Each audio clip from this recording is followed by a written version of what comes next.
If you find that this link under week 1, the Naomi story, isn't working for you, another place where you can find the source is to go up here to Student Resources and click on the Mitchell Library. And then when you're on this page, go to Search All Collections. And in this search bar here, go ahead and type in the Naomi story. And you'll probably have to log in eventually, but you'll just kind of scroll down.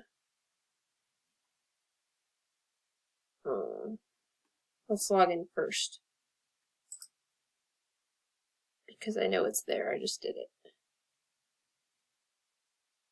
When you click on this link, it'll take you to, for me it's logging in automatically, but for you, you'll just enter your username, password, the same that you use for your to get into EmuLearn or your email.